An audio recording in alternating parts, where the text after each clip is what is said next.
Spring is a special season at Riverfront Park.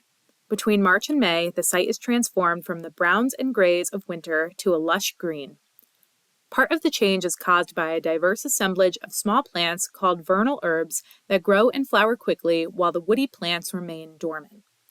The presence of vernal herbs within the park is especially interesting because they are generally not common throughout Luzerne County due to our acidic soils and highly disturbed oak-dominated woods. One of the most common vernal herbs is the trout lily. This species grows in dense colonies that can be several yards wide. Flowering individuals bear a pair of pointy leaves that have reddish-brown blotches. A slender stem emerges from between the leaves and is topped by a nodding yellow flower. The American Indians used trout lily to treat fevers and as a contraceptive. A second vernal herb common throughout the park is the Virginia bluebell.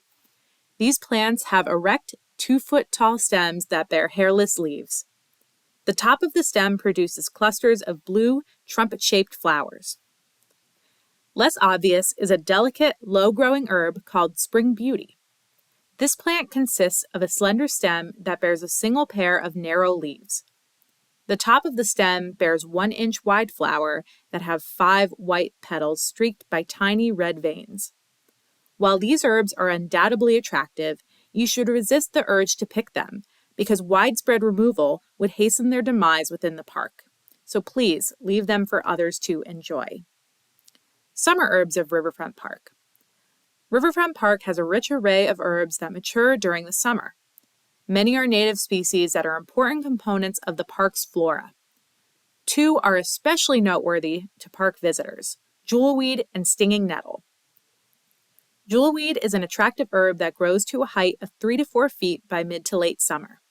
It is found as tiny seeds or seedlings in the spring. In August and September, jewelweed produces yellow flowers that dangle like pendants below the leaves. The plant is also called touch-me-not because the pod-like fruits explode upon contact. For years, people have rubbed the juice of jewelweed on the skin to reduce itching caused by poison ivy and nettle. Scientists are just now beginning to examine those claims. Stinging nettle is an erect herb that can grow to 3 feet high. Its stem produces paired, heart-shaped leaves that have a coarsely toothed edge. The entire plant is covered by stout hairs that penetrate the skin and inject a toxin. The result is a painful, itchy rash that can last for an hour. Even so, stinging nettle is edible if cooked properly. Though important for a different reason, these 2 species, like the others in Riverfront Park, are important components of the park's flora and should be appreciated by all visitors.